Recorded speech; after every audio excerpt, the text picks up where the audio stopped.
Bonjour à tous, merci de vous être déplacés aujourd'hui. Donc, je m'appelle Mélodie, je suis travailleuse autonome en marketing et en stratégie de réseaux sociaux, surtout pour les projets à impact donc dans le domaine culturel, de l'éducation, de la santé et le domaine communautaire. Donc, je suis aussi membre de Mass Critique et des Talents M. Mass Critique, c'est une OBNL qui promeut les pratiques responsables et durables en marketing. Julien pourra nous en dire un peu plus tout à l'heure. Et Talent M est un collectif de travailleurs autonomes. Sans plus attendre, je vais demander à Marilyn, qui est la fondatrice des Talents M, et Julien, le président de Mass Critique, de venir dire quelques mots sur leurs organismes respectifs. Merci Mélodie, bonsoir tout le monde, bienvenue. Merci aux panélistes d'être là ce soir. Alors les Talents M, c'est un collectif de travailleurs autonomes dans les métiers du marketing, de la com, du web, de tout ce qui permet à une entreprise de développer son activité. On existe depuis plus de 5 ans maintenant, 6 ans. Je compte pas vraiment moi, mais voilà. On est un beau groupe de gens passionnés, dont Mélodie font partie, qui vous propose ce beau panel ce soir. Et en plus d'être une gang de passionnés qui aimons nous regrouper pour parler de nos métiers, anticiper, pas se retrouver seul justement quand on est travailleur autonome, on a à cœur de faire notre métier avec un impact positif autant que possible, parce qu'on se rend compte que, en fait, on a quand même, comme disait aussi Mass Critique, un pouvoir envers nos clients. Donc, quelque part, ils nous écoutent. Et puis, on connaît beaucoup plus de choses qu'eux. Donc, on se dit qu'autant leur dire des bonnes affaires et que ça fonctionne pour eux efficacement dans leur business, mais aussi de façon éthique et responsable. Voilà, donc bienvenue tout le monde. Merci. Merci Marilyn. Est-ce que, Julien, tu souhaites dire un petit mot sur Mass Critique et peut-être les événements à venir ? Merci beaucoup. Merci Mélodie qui a organisé toute cette soirée de main de maître. C'est grâce à elle vraiment si on est là ce soir, si on a des panélistes incroyables pour nous parler d'un sujet très important et si vous êtes là aussi nombreux. Donc je pense qu'on peut commencer par une main d'applaudissement pour Mélodie. Elle a vraiment travaillé très très fort et très bien, donc c'est grâce à elle qu'on a une belle soirée qui s'annonce. Je vais être assez rapide. Mélodie l'a introduit. Mass Critique, c'est un jeune OBNL qui a 15 mois d'existence, qui provoque la transformation durable et responsable de l'industrie du marketing et des communications. Dit autrement, tous les cofondateurs de Mass Critique, on s'est réunis il y a 18 mois, bientôt 2 ans. On a tous 15, 20, 25 ans d'expérience en marketing, puis on s'est dit, là, c'est plus possible. On fait partie du problème, on est des agents de la surconsommation, ça marche plus, on ressent de la dissonance cognitive, on n'est plus à l'aise dans nos métiers. Qu'est-ce qu'on peut faire pour faire bouger les choses? Donc, Mass Critique est né de cette volonté de dire aux professionnels de l'industrie, si vous aussi, vous ressentez un malaise, si vous sentez que la dissonance cognitive tape à la porte, gardez espoir, vous n'êtes pas seul à penser ça, et surtout, les solutions sont là pour faire partie de la solution. On a tous les outils pour se transformer, pour réinventer notre métier et être des agents de changement positifs à l'intérieur des entreprises, qu'on travaille pour une entreprise à l'interne, ou qu'on soit en agence, ou qu'on soit pigiste, ou quel que soit son statut. On a vraiment toutes les cartes en main pour être des acteurs de changement dans les entreprises, mais aussi au sein de la société, parce que quand on fait du marketing, de la communication, de la publicité, veut pas, on participe à véhiculer des imaginaires, notamment via les réseaux sociaux. On participe à renforcer ou à changer les normes sociales. Bref, on peut vraiment faire une différence. Donc, en tant que professionnel de l'industrie du marketing et des communications, en tant que trait d'union entre les marques, les entreprises et les consommateurs, vraiment, nous pouvons faire une différence. On doit se réinventer, on doit apprendre de nouvelles compétences, mais le jeu en vaut la chandelle. On a une grande carte à jouer. Alors, ça, c'est Masse Critique. Au niveau de nos activités, on va à la fois développer beaucoup de contenus gratuits, accessibles à tous, sous forme de podcasts, sous forme de webinaires, ou le meet-up comme ce soir, ici en collaboration donc avec les Talents M, avec Marilyn. C'est très le fun d'avoir d'autres organisations comme ça qui partagent nos valeurs et ensemble on est plus fort. On a également des services pour les entreprises, pour éviter le greenwashing, pour faire des mesures d'empreinte carbone de leur campagne marketing 360. On offre également des formations. On a fait au-dessus de 40 interventions cette année, formations, conférences ou panels dans des événements publics ou privés. Donc on est très très très actif aussi à ce niveau-là pour parler des principes et des bénéfices du marketing durable, du marketing responsable. Bref, et d'ailleurs on lance la semaine prochaine notre premier parcours de marketing durable, qui sera une formation de 4 semaines en ligne et en cohorte. Vous pouvez aller voir ça sur notre site web, ça sera annoncé en primeur. Il y a des informations actuellement, mais ça sera lancement officiel la semaine prochaine. Donc vraiment, encore une fois, on est là pour outiller toute l'industrie pour que l'écosystème se transforme et que plus on va être nombreux, on va créer cette masse critique qui va avoir un impact positif sur la société. Voilà. Puis en terminant, on croit beaucoup donc à la collaboration. Encore une fois, c'est pour ça qu'on est réunis ce soir ensemble avec l'équipe des Talents M, à la co-création, à l'intelligence collective. Donc, Masse Critique, c'est vous autant que moi, que nous tous. Donc, on a aussi une communauté de pratique pour favoriser les échanges. Puis, voilà, parce qu'on pense que c'est tous ensemble, collectivement, qu'on doit se réinventer. Alors, j'avais promis que je serais court. Ça n'a pas forcément été le cas. Mais comme je suis très bavard, c'est correct. Je vous laisse en très bonne compagnie avec des panélistes tous plus incroyables les uns que les autres, encore une fois, sur un sujet extrêmement important. Donc, merci Mélodie, à toi la parole.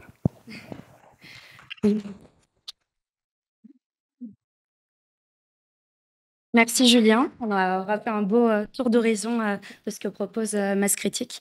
C'est ça, cet événement, en fait, c'est une proposition qu'a fait Julien et Masse Critique, que n'importe quel membre de la communauté puisse organiser un panel, une discussion sur un sujet en rapport avec le marketing responsable. Donc, si vous-même, c'est quelque chose qui vous intéresse, peut-être que vous aurez le goût de faire un événement prochainement. Bon, sans plus attendre, je vais parler de réseaux sociaux responsables, puisque c'est pour ça qu'on est là aujourd'hui. Donc, c'est un sujet vraiment d'actualité. Encore cette semaine, on a pu voir avec ce qui s'est passé sur X, et notamment le fait qu'il y a un manque assez important là, de modération et beaucoup de propos haineux, diffamatoires sur cette plateforme-là. Je pense aussi à l'actualité avec les médias canadiens qui ont été bloqués de la plateforme Facebook. Bref, c'est un sujet qui est dans l'air du temps. Donc, ça va être d'autant plus pertinent d'en parler aujourd'hui. Donc, sans plus attendre, on va commencer au premier sujet. Quels sont vos plus grands défis aujourd'hui par rapport à la gestion des réseaux sociaux? Si. Je pourrais même briser la glace. C'est tant qu'à être à pied levé, voilà. Bien, je dirais que les défis sont multiples. Il y a des défis, en tout cas, moi, ce que je constate, beaucoup des défis techniques, parce que les plateformes se donnent un malin plaisir à faire, on dirait, un nombre de modifications parfois non nécessaires et également assez fréquents. Et puis, ben, souvent, nos clients ont l'impression qu'on connaît tous les détails techniques et qu'on est dans la tête des développeurs de toutes ces plateformes-là. Et malheureusement, on n'a pas toujours les réponses. Donc, ça, c'est quand même un élément qui est assez complexe, avec lequel on doit souvent jouer, avec cette espèce de être la personne qui va apporter des solutions alors qu'on n'en a pas toujours dans nos poches. Puis, c'est pas comme s'il y avait un support technique incroyable au niveau des différentes plateformes. Donc, là, des fois, on ne sait pas vers qui se tourner. Je dirais que ça, c'est un des grands défis que moi, je ressens. Il y en a d'autres, bien sûr, puis probablement que mes collègues autour de la table vont pouvoir aussi parler de leurs défis, mais c'est sûr que la déconnexion, le droit à la déconnexion, c'en est un. Quand on travaille en GMS avec des clients, on dirait qu'il faudrait être là 24 heures sur 24, 7 jours sur 7, mais pour notre bien-être mental, c'est non recommandé, je dirais. Donc, il y a ça aussi qui est probablement un des grands défis. Puis, peut-être un troisième défi, c'est l'espèce de cynisme qui semble s'installer. Donc, des fois, même les clients, on dirait qu'ils n'ont plus le goût d'être sur les réseaux sociaux. Ça devient une tâche difficile, désagréable. Puis là, nous, on est là, puis on arrive, on essaye d'être « Hey, ça va être le fun! » Ben non, on va lancer une belle campagne. Donc là, il faut à la fois remonter le moral du client, en plus de faire notre travail, finalement.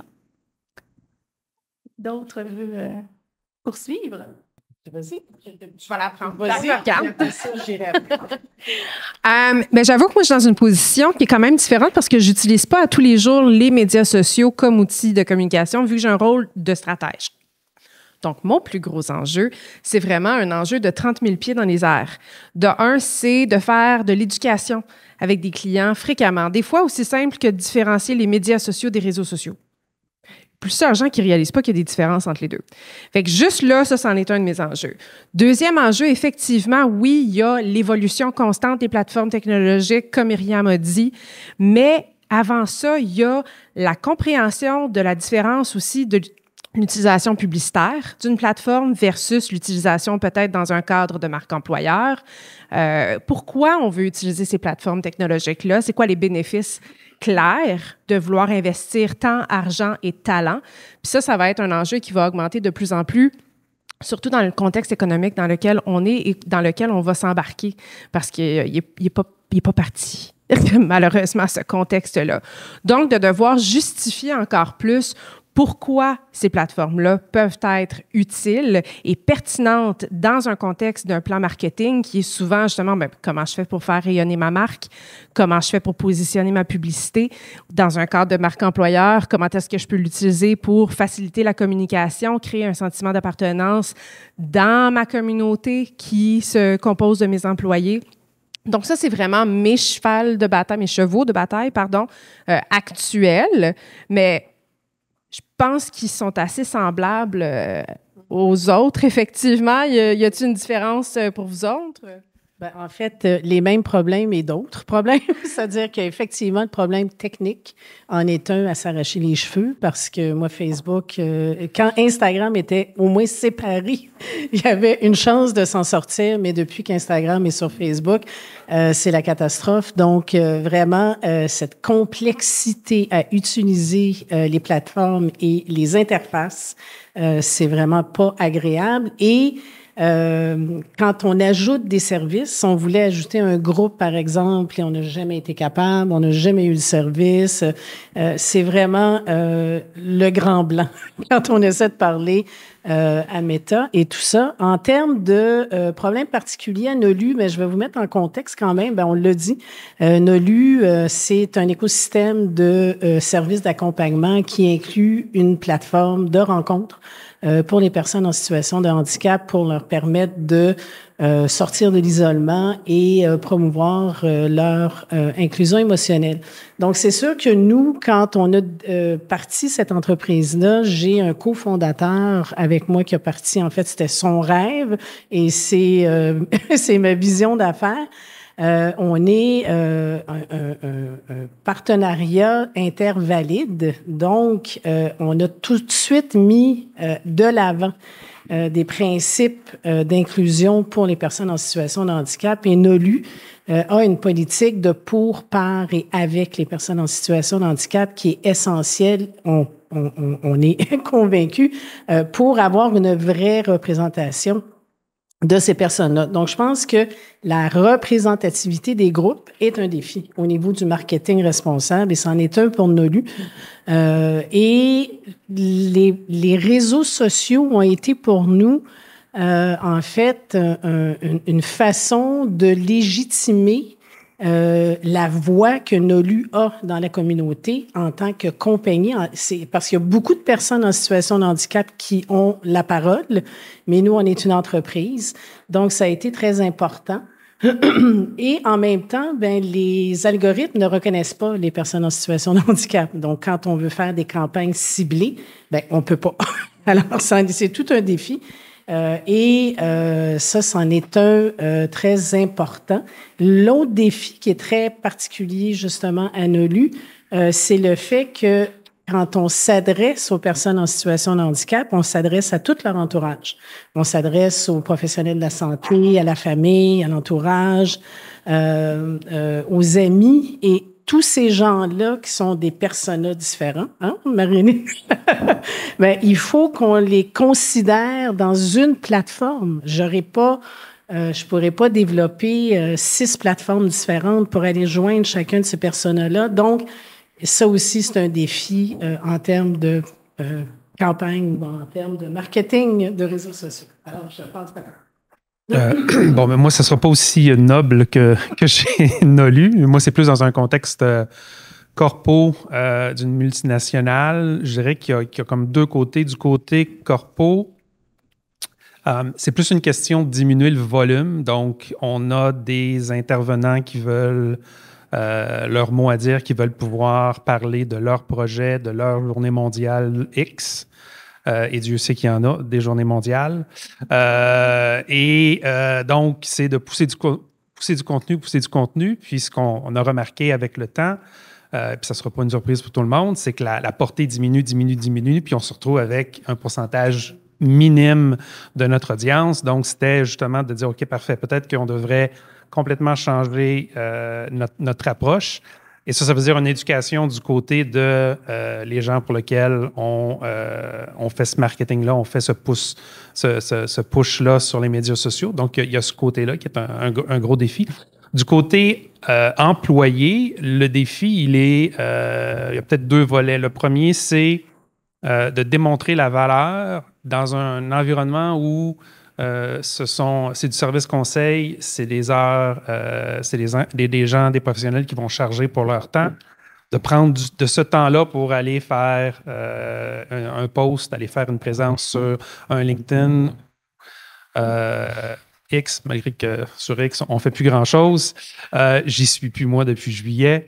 Donc, sur LinkedIn, donc, c'est de développer cette habitude-là de le faire. Ça, c'est vraiment constant. Depuis plus de 5 ans, j'étais dans un cabinet d'avocats auparavant, puis c'était un peu la même chose. Malgré que des avocats, c'est beaucoup plus « regardez-moi ». Fait que c'est un petit peu plus facile les convaincre d'être présents sur LinkedIn. Puis l'autre côté qui est réputationnel, donc plus on a une présence, plus nos employés sont présents sur les réseaux sociaux, plus on s'expose à des chances que quelqu'un dise une connerie, que quelqu'un se fait prendre la main dans le sac sur quelque chose et que là, ça devienne un enjeu réputationnel pour un cabinet d'avocats comme pour une firme professionnelle. Donc, c'est un peu ces deux côtés-là. Il y en a un paquet aussi, évidemment. Bon, le service inexistant des réseaux sociaux. On a j'ai des copains qui sont chez les banques, puis même en dépensant des centaines de milliers de dollars, ils n'ont quand même pas le service de Meta et compagnie. Donc, nous, quand on a des petits défis, c'est encore plus difficile d'avoir quelqu'un qui va nous répondre. Donc, WSP, ça a été à la base une firme de génie conseil qui s'est mis par le biais d'acquisition,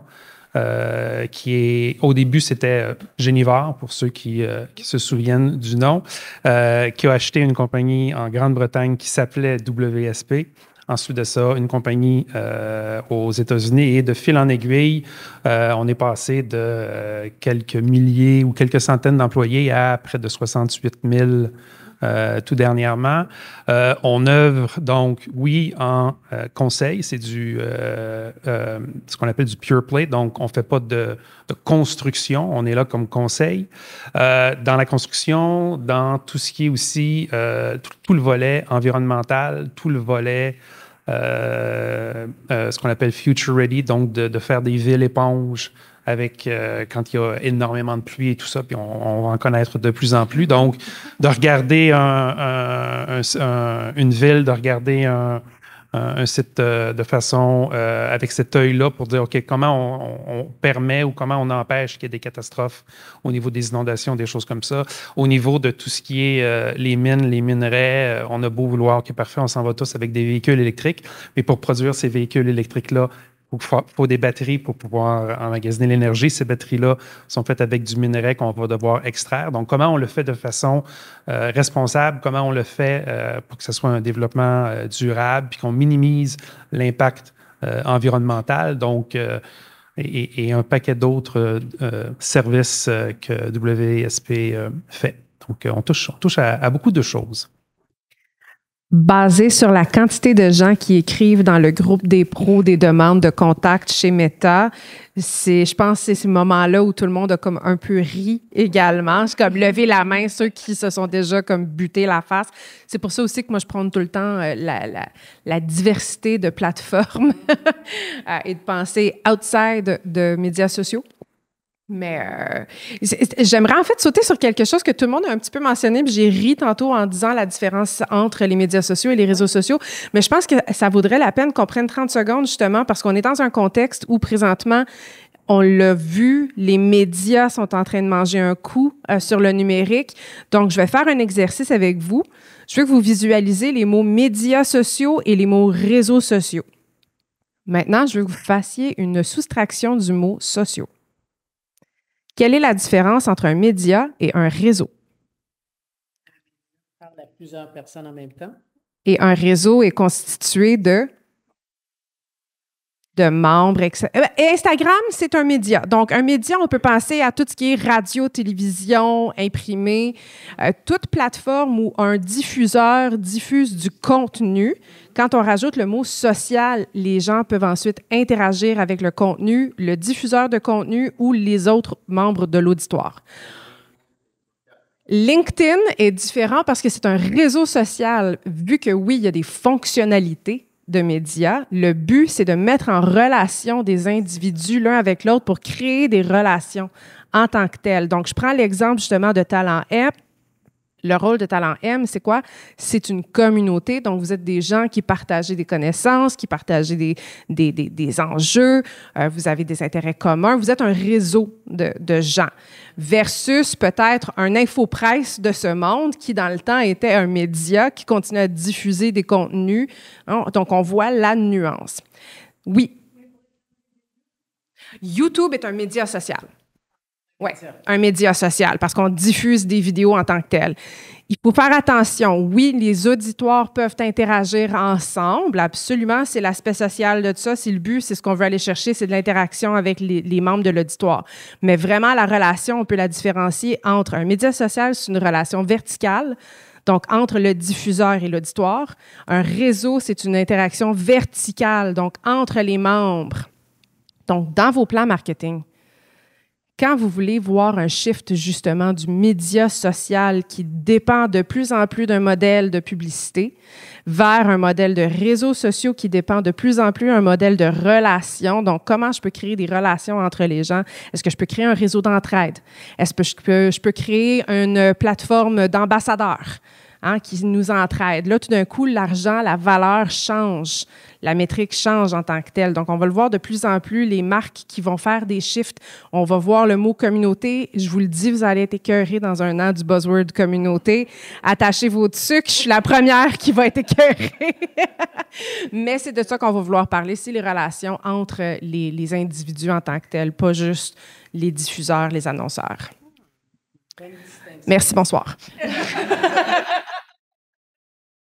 J'ai fait un post il y a quelques temps où je parlais que une des choses qui me désole le plus, c'est que les professionnels des communications vont créer beaucoup de contenu au niveau corpo pour des clients à l'interne ou comme pigistes, mais on est beaucoup à ne pas participer à la conversation.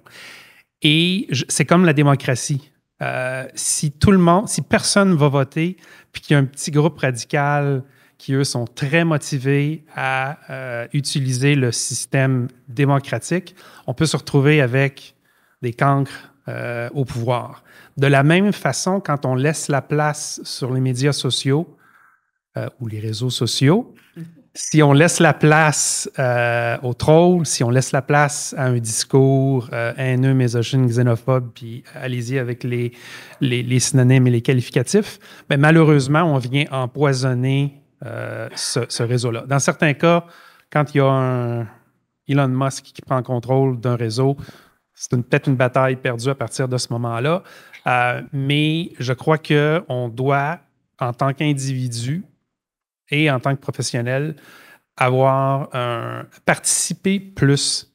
Moi, je suis arrivé dans les réseaux sociaux par le biais d'un loisir où puis on remonte à 2005-2008, là, ça va manger un peu, là. J'ai codé mon premier blog juste pour... c'était avant Blogueur. Et l'étincelle qui s'est faite, c'est parce que j'avais commencé à rassembler des gens qui avaient le même intérêt. J'avais créé une communauté. Je faisais ce qu'on appelait en anglais un blog banter. Donc, à tous les mois, on parlait d'un sujet. Puis, on rattachait tous nos billets, tous nos posts ensemble. Il y a des choses merveilleuses qu'on peut faire, puis pas juste au niveau corpo, là, pas juste au niveau pour aller chercher du marketing puis aller chercher des revenus. Mais je pense qu'on oublie cette partie-là. Et c'est vraiment, vraiment dommage parce que même moi, à l'interne, les gens avec qui je travaille produisent beaucoup de contenu, mais quand vient le temps de participer, pas nécessairement d'être sur tous les réseaux, mais de choisir son cheval de bataille ou son champ de présence et de participer et d'y être. Des gens comme moi qui ont 2 comptes Threads maintenant, parce que je n'ai plus de compte Twitter. En fait, ils sont encore là, mais je ne m'en sers plus.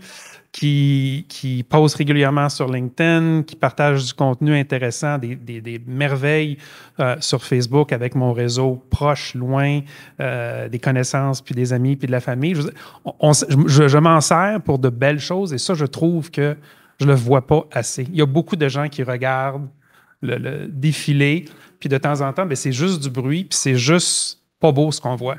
Et c'est très, très dommage. Puis j'aimerais être celle qui va peut-être dire l'affaire qui est plate à entendre en tant que professionnel de marketing, mais surtout dans les médias ces jours-ci, on voit beaucoup de prises de parole par rapport à les générations délaissent les médias sociaux, c'est plus ce que c'était avant, mais j'aimerais officiellement nous accuser. C'est de notre faute. C'est les professionnels en communication marketing, les marketers, les advertisers, les gens en publicité qui ont justement créé une machine à contenu pour aller vendre de la publicité parce qu'on nous a offert la possibilité en 2008 sur Facebook. Et là, tout d'un coup, on a fait la ruée vers l'or. Et là, toutes les agences se sont pitchées. Je le sais, j'étais celle qui était adjointe exécutive dans son agence, qui est allée voir sa présidente puis qui a dit « Hey, je vois un avenir dans notre industrie sur les médias sociaux. J'aimerais prendre la responsabilité de le faire. » Je m'auto-accuse. Je suis partie du problème. Mais comme tu dis, je suis aussi une des celles. J'ai joint en 96 mon premier réseau social sur CompuServe parce que justement, j'étais une geek, une nerd antisociale. Je me cherchais une gang. Mon père m'a présenté à ça. Je suis tombée comme en amour avec la possibilité d'interagir avec les gens. Puis les contenus qu'on créait, c'était des contenus. T'écris une publication, c'est des paroles qui sont publiées sur un espace.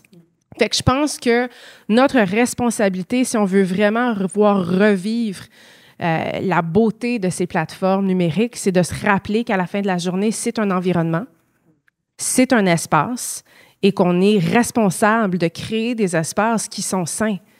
Et tu as mentionné justement l'importance d'interagir et de participer sur ces plateformes-là. Oui, absolument. On doit être le type d'utilisateur qu'on veut accueillir. Si on n'est pas capable d'être ce type d'utilisateur-là, et c'est la règle que j'utilise dans mon propre groupe des pros, je suis aussi responsable de démontrer l'interaction que je veux voir dans la communauté. Je ne peux pas venir dire « Hey gang, on va créer un espace sain », puis après ça faire « Bye, arrangez-vous ».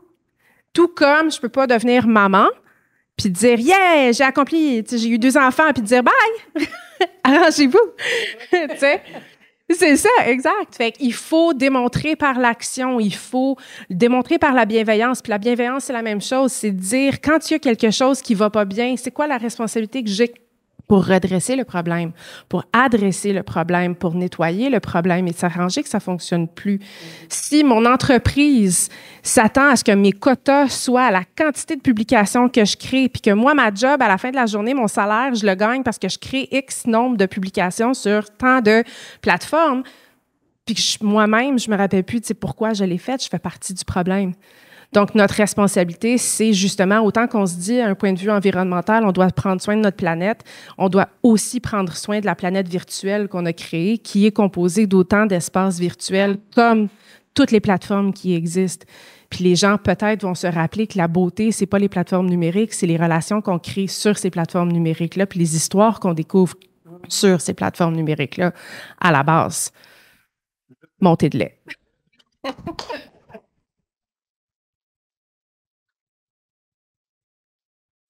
Juste rajouter à ça, du côté B2B, parce que moi, je ne suis pas dans le B2C, mais du côté B2B, ça va sonner un peu bizarre, mais le but ultime, c'est de sortir des réseaux sociaux. C'est d'avoir une conversation, je prends le téléphone ou j'échange par courriel et il y a quelque chose qui se passe, il y a un client qui parle à un vendor, quelqu'un qui peut offrir un service. Le but ultime, dans mon cas, c'est que la conversation, à un moment donné, quitte les réseaux sociaux, puis que ça devienne beaucoup plus véritable. Donc, c'est pas un but en lui-même. Mais ben oui, non, c'est correct, mais c'est un outil. C'est un outil, c'est pas une finalité. C'est vraiment, ça sert à quelque chose.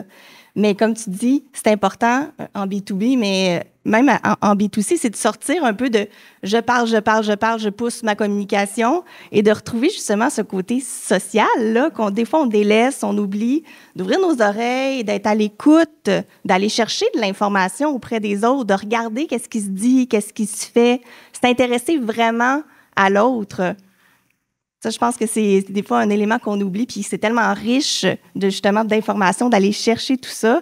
C'est une bonne façon d'utiliser les réseaux sociaux. Puis en B2B, ben, tu sais, en B2C, c'est super pour aller chercher justement, ben, tu sais, qu'est-ce que nos clients ont vraiment besoin, comment je peux améliorer mes produits, mes services, mon service à la clientèle. Puis dans le B2B, ben, c'est le début d'une relation, c'est d'aller trouver les gens pour ensuite aller créer la relation à l'extérieur de la plateforme. C'est vraiment ça qui est fort. Puis après ça, tu peux te servir de cet outil, cette plateforme-là pour continuer à solidifier ta relation, mais c'est tous les messages privés que tu vas envoyer pour les cafés virtuels, pour les rencontres, qui vont vraiment avoir une force. Il y a une grande saturation. On parlait tantôt de désintéressement, de désillusionnement de la part des gens. Et c'est vrai que c'est très difficile d'aller chercher. Ce qu'on cherche, dans le fond, avec les réseaux sociaux, c'est le contact avec quelqu'un. Il y a vraiment une difficulté encore plus grande avec ma communauté parce que c'est des gens qui, pour certains, ont des problèmes même d'utilisation de la technologie. Donc, créer des contacts avec eux, c'est pas évident. Mais ce qu'il faut, je pense aussi, ce à quoi il faut faire attention, c'est de ne pas voir les réseaux sociaux comme un reflet de notre entreprise. Parce que ça devient, à un moment donné, les réseaux sociaux, je vais dire un terme en anglais, self-serving. C'est qu'on est dans une dynamique où on a perdu le fil de il y a comme combien de likes, qu'est-ce qui se passe sur mes réseaux sociaux, mais en arrière de ça, est-ce que ma compagnie va bien, est-ce que j'ai des clients, est-ce que il y a à un moment donné un disconnect qui se fait et qui n'est pas facile à rétablir, à conserver, à faire en sorte que effectivement les gens qu'on rejoint sur les réseaux sociaux, c'est vraiment des gens avec qui on a besoin d'avoir une transaction. J'utilise beaucoup de mots que Marilyn nous a donnés, mais c'est ça. Donc, c'est comme un peu la comptabilité. Moi, je déteste la comptabilité parce que ça n'a rien à voir avec ce qui se passe dans ton compte de banque. Mais un peu les réseaux sociaux, ça peut être aussi une espèce d'éléphant blanc qu'on entretient, qu'on nourrit et qu'on oublie de comprendre pourquoi il est là et à quoi il sert. Donc, un peu comme nos sites web, finalement. Oui, ça aussi, il faut les nourrir, effectivement. Donc, c'était mon point de vue. très vite établir quelles sont les règles de discussion, qu'est-ce qui va être permis, qu'est-ce qui ne le sera pas, et très rapidement, soit ignorer. Dans la majorité des cas, c'est la meilleure chose à faire. En anglais, on dit « don't feed the trolls ». Donc, dans 9 fois sur 10, ça va fonctionner. Dans certains cas, faut répondre, puis, bon, comme je disais un peu tout à l'heure, faut amener la conversation à quitter le monde numérique pour avoir une conversation véritable avec la personne s'il y a un enjeu, s'il y a quelque chose qui se soit passé. Mais dans un contexte de discussion, les médias sociaux, c'est probablement le pire endroit, puis les médias numériques aussi, ou les réseaux numériques, c'est probablement le pire endroit pour avoir des discussions un petit peu émotives et enflammées. Ça peut facilement, très vite dégénérer. Un petit emoji que moi je vois d'une façon, que quelqu'un d'autre lit d'un autre, il prend complètement à l'inverse. Il ou elle en est offusqué, alors que moi je voulais faire vraiment quelque chose de très tongue-in-cheek. Donc, il faut vraiment y aller en cas par cas, puis justement avoir cette idée-là que c'est peut-être pas la meilleure place des fois pour avoir de gros débats et de régler les problèmes du monde. Quand on est sur une plateforme publique, donc une page Facebook par exemple ou un compte Instagram où on s'adresse à plusieurs gens, c'est sûr et certain que c'est la responsabilité du diffuseur de, mettre ses attentes envers son auditoire sur comment non seulement interagir avec elle, mais d'interagir avec son auditoire. Et de s'assurer que oui, il y a une interaction positive et prompte de ce côté-là. Du point de vue réseau, donc je vais utiliser l'exemple du groupe des pros où c'est effectivement mes responsabilités de m'assurer que les interactions soient saines parce que par défaut, la réalité du groupe, sa raison d'être, c'est d'être un espace où on peut apprendre. Et qui dit apprendre, nécessairement dit être vulnérable de pouvoir poser une question conne. Puis une question conne, j'utilise ça avec les guillemets ici parce que la règle, c'est que ça n'existe pas des questions connes, juste des réponses connes. Mais de pouvoir se sentir assez sécure, de poser une question qui démontre, notre vulnérabilité, de voici ce que je ne sais pas, voici où j'ai besoin d'aide, et d'espérer attirer l'attention d'une personne avec suffisamment de connaissances et de seniorité qui va répondre à la question. Parce que ça, c'est une chose. Hein? Il y a se mettre de l'avant, mais de deux, il y a espérer que quelqu'un va répondre à notre demande. Nécessite de créer un espace où cette attente-là, elle est claire. Et c'est arrivé à plusieurs reprises depuis les 6 dernières années, parce que le groupe existe, ça fait 6 ans, où un membre de la communauté ou une membre de la communauté a interagi avec un « ha-ha » envers une question qui semblait peut-être sous la personne ou réagissait mal ou jugeait quelqu'un dans les commentaires, ce qui va entièrement contre le code de conduite dans le groupe. Et le code de conduite, c'est pas que tu l'écris une fois, puis merci, bonsoir, tu as fait ta job. Mon rôle et le rôle des modérateurs, puis les échanges qu'on se fait régulièrement, c'est de s'assurer que dès qu'il y a quelqu'un qui brise le contrat social, parce que c'est ce qu'un code de conduite est, c'est un contrat social. C'est une promesse qu'on se fait entre l'un et l'autre, qu'on va interagir de cette façon-là. Et si on n'interagit pas de cette façon-là, c'est la même règle chez nous. Si mes enfants brisent une règle, il y a une conséquence. Mais avant d'appliquer une conséquence, je veux bien comprendre pourquoi tu as brisé la règle. Est-ce que tu le savais que tu as brisé la règle? Est-ce que tu connaissais la règle que tu as brisée? Des fois, ils ne le savent pas. Des fois, la réaction de la personne, elle était authentique parce que dans leur monde, dans leur réalité, dans leur scénario, la question ou la situation partagée, bien, ça ne se pose pas parce que, bref, tout le monde le sait. Donc, souvent, mon rôle, c'est d'aller en public. Parce que plusieurs, ils disent « don't feed the trolls ». Moi, dans ma communauté, il n'y en a pas de trolls. Puis je leur dis « ça n'existe pas ». Je leur dis en public et je démontre mon rôle en tant qu'administratrice du groupe. Je donne un exemple. Il y a 2 semaines, il y a quelqu'un qui a juste fait un « ha-ha » sur une question très banale, mais importante. Et il y avait des gens qui commentaient, mais moi, le « ha-ha », il me dérangeait. Donc, j'ai écrit dans les commentaires, j'ai fait un call-out à la personne, puis j'ai fait « oh, ça se pouvait que ce soit un accrochage, ton haha, mais je veux juste m'assurer que c'était un accrochage, et si ce ne l'est pas, peux-tu nous expliquer Qu'est-ce qui était comique de ça? Et s'en suivit une très belle conversation où la personne en question, vu qu'elle a été called out, a pris le temps de venir répondre puis de dire « Oh non, ben je riais pas de la personne, je riais de la situation, c'était empathique. » Ah, mais la perception de ça était autre. Donc, de le faire en public avec compassion, de démontrer, de donner la chance à la personne de s'expliquer avant d'appliquer une conséquence, démontrait deux choses. De un, démontrer à la communauté le fait qu'on prend notre code de conduite très au sérieux. De deux, on le prend au sérieux parce qu'on veut que les gens continuent à partager ouvertement et qu'ils ne se sentent pas jugés ou qu'ils n'aient pas peur d'être jugés. Et pour moi, ça, c'est la même règle de conduite qu'on soit sur une plateforme publique ou qu'on soit dans un groupe fermé. Le contrat social, quand on décide de suivre une page, qu'on décide de suivre une personne, un influenceur, une marque, c'est le même. Je m'attends à ce que je sois traitée avec respect, mais en même temps, je m'assure que si les autres ne se font pas, ils ne me traitent pas avec respect, que quelqu'un va interagir en mon nom. Taylor Swift fait la même chose à ses commentaires. Nous, on peut le faire aussi. C'est quand même un concept extrêmement important pour Nolu, l'inclusion. On n'en a pas parlé, on a parlé surtout là, de liberté d'expression, puis je vais y venir. L'inclusion pour Nolu, c'est hyper important et ça rejoint justement la représentativité des personnes. Et c'est pas facile, hein, parce que pour trouver des images de personnes en situation de handicap qui ont pas l'air complètement stagées, c'est pas évident, mais on essaie le plus possible. Et quand on a engagé des gens spécialistes en marketing, ben on s'est rendu compte qu'ils n'étaient pas spécialistes en personnes en situation de handicap.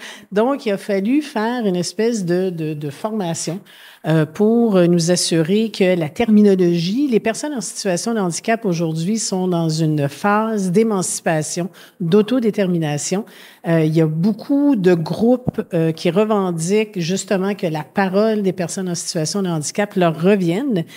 Donc, il faut faire très attention sur nos réseaux sociaux et ça nous place, nous, Nolu, dans un questionnement continuel et ça tombe bien parce que j'ai un bac en éthique appliquée, donc ça me permet de naviguer dans ces difficultés-là parce qu'il y en a. On s'est fait dire, on a un nom extraordinaire qui vient de « No one left unloved ». C'est magnifique, mais il y a des gens qui nous ont dit « Est-ce que c'est parce qu'on n'est pas lovable? » Et c'était pas du tout le propos, mais il faut donner à la personne de qui on parle, de choisir si la façon avec laquelle on en parle est celle qui leur convient. En fait, c'est un très petit pourcentage, mais quand même, il a fallu le prendre en considération. D'autre part, donc, toute cette terminologie-là, les images qu'on véhicule et une transparence. Donc, on est très transparent chez Nolu sur, justement, notre politique de pour, par et avec les personnes en situation de handicap. Et on a pris la peine de dire que bien qu'on veut donner la parole aux personnes en situation de handicap, il est possible que certains de nos posts ne soient pas écrits par des personnes en situation de handicap. Donc, on l'a nommé, on l'a dit, mais on prend aussi la peine d'avoir des personnes en situation de handicap qui font une espèce de revue de ce qu'on fait, puis qui nous donnent leur point de vue et qui nous disent si c'est bien ou pas. En termes de liberté d'expression, c'est vraiment très fascinant ce que tu racontais. Je pense que le contrat social est probablement la chose la plus importante à mettre de l'avant, à le verbaliser, à l'écrire, à dire, écoutez, on est un groupe, il y a un contrat social ici. Et aussi de prendre en considération que pour certaines personnes, comme tu disais, ils ne savent pas qu'ils ont brisé un contrat social si déjà on ne leur a pas dit. Je ne sais pas si vous connaissez le BEC. Donc, je vois beaucoup de têtes. Pour ceux qui ne connaissent pas, c'est un organisme, un OBNL, qui vient en aide aux communicateurs. Donc, si vous travaillez dans le monde des communications marketing, vous êtes en besoin, ça ne va pas bien d'un point de vue santé mentale, vous avez perdu votre job, le BEC existe pour vous, justement. C'est un organisme de bienfaisance. Souvent, la plateforme sociale est utilisée, justement. Les gens vont écrire sur Messenger plutôt que d'utiliser le numéro d'aide téléphonique. Et j'ai eu une conversation lorsque j'étais sur le conseil d'administration avec l'organisme pour rappeler aux gens, c'est pas parce que ça s'appelle Facebook que ce n'est pas un point de communication. Les gens s'attendent à communiquer avec quelqu'un. Puis je me rappelle, dans notre temps, c'est ça qu'on aimait des médias sociaux, des réseaux sociaux, c'est qu'on était à 1 degré de séparation de la personne à qui on voulait parler. Puis il faut pas l'oublier, ça. C'est pas parce que c'est un point de contact que vous avez organisé dans un département, puis c'est un type de personne. L'utilisateur, à la fin de la journée, s'il veut communiquer avec quelqu'un en besoin, il mérite notre attention. Que ce soit dans notre inbox, que ce soit dans notre Messenger ou dans un commentaire en tant que tel. Puis c'est souvent la plus grande formation, éducation que je faisais avec nos clients, peu importe si c'était chez Air Transat, chez Nissan Canada, chez Petro-Canada. L'utilisateur se fout si c'est votre guichet d'accès. Si la personne vous écrit, elle mérite votre attention, peu importe la façon qu'elle rejoint avec vous. Donc, le contrat social est aussi notre responsabilité de répondre à ça également. Il y a des mécanismes, il y a des outils sur les plateformes qui permettent de bien accueillir justement la personne, puis qu'elle ne sente pas que hey, moi, j'ai envoyé une question, puis c'est tombé dans les méandres du web. On est capable de mettre des réponses automatiques qui fait comme, ben, regarde, merci de ta question, je te reviens dans, puis là, on y va avec qu'est-ce qu'on est capable de faire, 24, 48, 72 heures, peu importe, on vient cerner les attentes de la personne. Elle ne sent pas qu'elle a écrit dans le vide. Elle sait qu'elle va recevoir une réponse. Ah, OK, elle n'est pas connectée tout le temps. Hein? Elle a le droit d'avoir une vie. C'est correct, on a le droit d'avoir une vie en dehors du web. Ça ne veut pas dire qu'on n'est pas à l'écoute, ça ne veut pas dire qu'on n'est pas prêt à répondre à la personne, mais on se laisse le temps, notre temps pour le faire. Puis j'ai le goût de rebondir aussi, tu avais parlé au début, je pense justement de publications virales et tout ça, puis de regarder les chiffres, puis c'est tellement important d'un point de vue santé mentale de bien faire la distinction entre viralité n'égale pas succès. Et même rarement. Souvent des publications hyper populaires, hyper virales. Moi, j'ai eu cette discussion-là avec plein de monde. Ils sont comme, tu sais, que cette publication-là, là, qui a été vue par 20 000 personnes, m'a rapporté 0. Puis des fois, une publication que tu as 4 likes va te rapporter 1 ou 2 ventes en privé.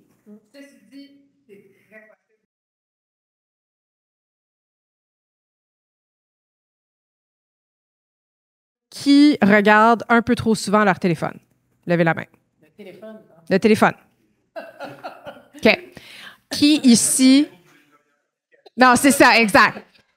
Qui ici a désactivé les fonctions de notification et les bulles rouges sur leur téléphone? Ah, tant. Déjà, c'est beaucoup... Merveilleux. Moi, c'est les textos puis le courriel, c'est les seuls que j'ai conservé, les bulles. Il y a, au point de vue santé mentale, il y a 2 points pour moi qui sont super importants. Il y a la responsabilité de l'individu puis il y a la responsabilité de l'organisme. On va commencer avec l'organisation. La responsabilité de l'organisation, de un, s'il y a une attente à ce qu'il y ait une disponibilité 24/7 pour un service à la clientèle, par exemple une ligne aérienne, qui doit s'assurer qu'à cause du fait qu'on a cette loi de 1 degré, que les gens s'attendent à pouvoir communiquer directement avec l'entreprise, ergo, il doit toujours y avoir quelqu'un sur les médias sociaux, l'organisation doit s'assurer qu'il y a plus qu'une personne. Ça s'appelle un travail de shift. On peut respecter le 8 heures de travail, s'assurer qu'on a 3 personnes qui travaillent au compte sur les médias sociaux en service à la clientèle afin de respecter les limites, justement, et de ne pas créer une attente maladive envers la disponibilité en tout temps. Par contre, ce n'est pas la réalité de tout le monde. Il y a des entreprises où c'est une personne qui doit s'occuper des médias sociaux. Dans ce cas-là, le contrat social entre l'employeur et l'employé doit avoir lieu par rapport à c'est quoi les attentes. Hein? Puis c'est quoi exactement la vision de l'employeur des comptes médias et réseaux sociaux et c'est quoi l'attente et la vision de l'employé des comptes médias sociaux. On ne va pas se le cacher, la majorité des gens qui travaillent en marketing médias sociaux ont une addiction. Les médias sociaux ont été identifiés comme étant un élément addictif, au même degré que la nicotine, au même degré que l'alcool, au même degré que le jeu. Donc, c'est une méga grosse prise de conscience qu'on doit faire envers nous-mêmes. Moi, je le sais que j'ai une addiction envers les outils technologiques de communication. C'est pourquoi j'ai tout désactivé mes choses. Je suis aussi responsable d'une grosse communauté qui est hyper active. C'est ma responsabilité de m'assurer que le soir, oui, je peux me permettre de regarder une fois de temps en temps sans me culpabiliser. Et le mot-clé, c'est la culpabilisation. Est-ce que mon utilisation individuelle, que ce soit professionnelle ou personnelle, des plateformes socio-numériques, m'empêche de bien vivre? S'ils deviennent un enjeu, vous avez accès à des outils, à des organismes, à des OBNL qui peuvent vous accompagner pour bien comprendre c'est quoi l'addiction qui existe, pourquoi il y a un attachement. Dès que vous sentez le resserrement dans la poitrine, les mains moites, le « Oh my God, j'ai oublié mon téléphone », puis c'est pas parce qu'il y a quelqu'un qui va vous appeler. On peut-tu se dire la vérité? Hein? Je pense qu'il y a une prise de conscience qu'on a besoin de faire. Mais les organisations doivent aussi être très, on va se le dire, là, ils doivent se regarder le nombril par rapport à leurs attentes envers leurs employés et leur utilisation et leur disponibilité des outils socio-numériques. Et pas juste socio-numériques, tous les outils de communication. On parle de Slack, on parle de Teams, parce que moi, dans mon langage socio-numérique, je parle très rarement, en passant dans mon livre sociable de plateformes médias sociaux, réseaux sociaux, je parle de plateformes socio-numériques. Parce que là-dedans, j'inclus Slack, j'inclus Teams, j'inclus les courriels, j'inclus tout outil qui se retrouve sur votre ordinateur ou votre téléphone intelligent qui vous permet de communiquer avec quelqu'un avec un outil numérique. Pour moi, Teams, c'est une plateforme socio-numérique. Donc, si mon équipe, je veux pas qu'ils l'utilisent, c'est pas pour rien qu'en France, il y a des lois par rapport au droit à la déconnexion. Attendez-vous dans les prochaines années à ce que le Québec suive les lois de droit à la déconnexion. Pas le droit de communiquer avec un employé après 17 heures le soir ou après 18 heures le soir, pardon. Pas le droit de communiquer avec un employé avant telle heure le matin, avant, je pense que c'est 8 heures le matin. Ça va suivre au Québec bientôt. Fait qu'il y a les responsabilités des deux côtés. Soyez conscients de pourquoi vous utilisez vos plateformes, puis soyez conscients en tant qu'employeur de pourquoi vous vous attendez à ce que les employés l'utilisent également. Ça va être la fin de la publicité sur les médias sociaux tels qu'on le connaît. Ça va être l'avenance des réseaux sociaux. On va voir revivre les relations sur les plateformes sociales. Puis pour ça, je suis all-in. Je pourrais pas dire, mais je soupçonne que ça va durer. C'est très court. La situation comme elle est présentement, je pense pas que ça peut rester exactement comme ça. De toute façon, il n'y a jamais rien qui reste comme ça. Tout est en mouvance. Mais je sens que là, il y a peut-être quelque chose qui va bouger, se transformer. Puis je l'espère pour le mieux, pour qu'on puisse retrouver une façon justement d'être plus connecté, puis de retrouver un peu l'aspect plus humain, l'aspect social finalement de toutes ces plateformes-là. Moi, je pense que oui. Moi, je pense que ce qui fait que les réseaux sociaux, à la base, ont un succès, c'est que ça vient mettre dans un espace numérique un besoin fondamental chez l'être humain qui est d'interagir avec d'autres individus et, dans la majorité des cas, d'autres individus qui partagent une passion, un loisir, une passion pour quelque chose. Et ça, je pense qu'on n'enlèvera jamais ça de l'être humain. Maintenant, est-ce que les X/Twitter de ce monde, est-ce que les Friendster, est-ce que les Google+, est-ce que les... Puis là, j'ai un blanc de mémoire, là. Blanc de mémoire, mais avant, merci, MySpace, voilà, ont démontré, c'est que, pas malheureusement, mais un jour, à un moment donné, une plateforme spécifique a une fin. LinkedIn a les vents, les voiles dans le vent. Ou les vents. Merci beaucoup. Mais est-ce qu'un jour, ça va changer? Est-ce qu'un jour, les gens vont délaisser pour une autre plateforme? Fort probablement. Ce que je vous dirais, c'est de là l'importance de ne pas mettre tous nos œufs dans le même panier. Et non plus, ça ne veut pas dire de les mettre dans tous les paniers. Et pour revenir un petit peu à la question de santé mentale, des fois, de choisir, de se concentrer sur quelques plateformes où on sait que notre audience, notre communauté, notre tribu, peu importe comment on les voit, se trouve. où on établit un coin dans cette plateforme-là, mais de se limiter à quelques-unes, c'est vraiment, je pense, très important. Revenir à la qualité versus la quantité et lever le pied, là, d'aller vite, pousser du contenu, partout, ben, ça fait qu'il n'y a pas de conversation, il n'y a pas de valeur ajoutée, il n'y a pas de connexion.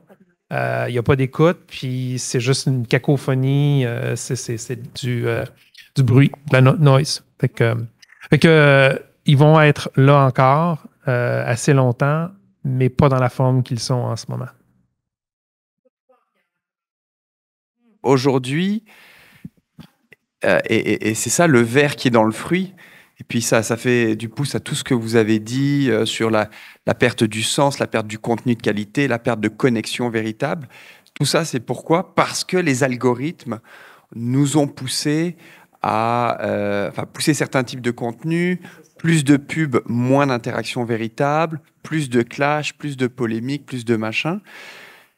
Peux-tu développer sur... Absolument. Aujourd'hui, les médias, ils regardent Meta et sont comme « Hey, vous nous bloquez maintenant, on veut pouvoir bénéficier de ces informations-là, puis on veut pousser nos liens parce que vous avez super bien réussi à cibler les gens. » Et Meta se retrouve devant des enjeux. Je ne sais pas si vous vous rappelez de ce qui s'est passé avec Cambridge Analytica il y a quelques années, justement, où tout d'un coup, les droits qu'on a par rapport à la protection de nos données, tout d'un coup, les gouvernements sont en train de se réveiller par rapport à la quantité et la qualité d'information qui est disponible sur nous. Deuxième élément qui est important à ne pas oublier, c'est l'avenance de l'intelligence artificielle, justement, qui est de plus en plus puissante. Et on rajoute à ça les ordinateurs quantiques qui, je vous rappelle, on est au Québec. On a un des écosystèmes technologiques les plus avancés présentement en termes d'information quantique. On a un nouveau réseau quantique qui vient d'ouvrir il y a quelques semaines qui s'appelle Kirk. Oui. Et puis, donc, si on regarde l'intelligence artificielle, on regarde les réseaux quantiques qui, en passant, nous permettent de calculer dans des micro-nanofractions de secondes des informations, des calculations nécessaires. Ce que ça veut dire par rapport à la protection de nos données, on va avoir de plus en plus de lois qui vont être en train d'être appliquées. Ce qui veut dire que la façon dans laquelle on va pouvoir faire de la publicité sur les plateformes socio-numériques va être portée à changer d'ici les 5 prochaines années. Je vous le garantis. Est-ce que ça veut dire qu'on ne pourra plus faire de publicité? Non. Ça veut juste dire que la façon qu'on va pouvoir cibler nos campagnes va changer, la façon qu'on va pouvoir cibler certaines choses, comme par exemple, on ne peut même pas cibler des maladies sur Facebook. Je pense que tu dois être justement dans ton organisme le plus sensible à ça. Ces contraintes-là vont être portées à changer. Quand une industrie ressent de plus en plus de pression et de contraintes, on est porté à regarder ailleurs. On va voir des différents types de plateformes numériques aussi qui vont prendre le devant. On voit des organismes qui viennent de pays étrangers comme TikTok, qui vient de ByteDance en Chine, eux, ils sont pas nécessairement contraints aussi rapidement qu'une plateforme qui est conçue en Amérique du Nord aux lois nord-américaines. Ça prend plus de temps pour aller mettre de la pression sur eux autres. Ça prend plus d'instances politiques pour y arriver. Fait que c'est de là où vient mon commentaire. Je veux pas faire mon fatalisme. Je dis pas que la publicité du jour au lendemain n'existera plus. Ce que moi, j'appelle à dire, c'est soyons en tant que créatifs, sur comment on va rejoindre nos cibles sur les plateformes socio-numériques. Et je reviens au pensons moins comme des médias, pensons plus comme des réseaux. Et là, tout d'un coup, on ouvre la porte à une nouvelle façon d'aller atteindre nos objectifs. Parce qu'à la fin de la journée, la publicité, c'est quoi? C'est un message avec un objectif d'aller générer une transaction. Donc, comment est-ce qu'on peut aller changer la façon qu'on génère ces transactions-là? C'est pour ça que les influenceurs ont été super populaires dans les dernières années. Ça nous a permis de pousser un petit peu dans le temps de la blogosphère, justement, où ça, c'était comme ce qui était super populaire. Puis là, tout le monde voulait avoir un write-up par le blogueur le plus populaire. Maintenant, on veut les influenceurs Instagram avec une belle photo ou sinon, on veut une vidéo d'un TikToker. Continuez à penser comme ça. Puis l'intelligence artificielle, elle, avec son efficacité publicitaire, va venir nous apporter des nouvelles façons d'aller livrer nos messages publicitaires. Fait que c'est pour ça, on ne le voit pas encore, là, mais moi, on est chanceux dans la communauté des pros. On a des professionnels qui travaillent chez Google, qui nous partagent régulièrement leurs nouveaux développements. Si vous ne faites pas partie du groupe, come on down. On est gentils. Je gagne rien à faire ça. C'est pour vous. C'est ça. Exact. Mais on partage régulièrement, justement, ces développements-là également. Fait que suivez les gens qui travaillent chez Mila, suivez les gens qui travaillent chez Google, suivez les gens qui travaillent chez Meta. Vous allez voir ce qui se passe. Ils ne vont pas vous répondre avec vos tickets de problèmes technologiques, mais ils continuent à parler de leur développement et leurs avancements. Fait que c'est vraiment ça mon commentaire.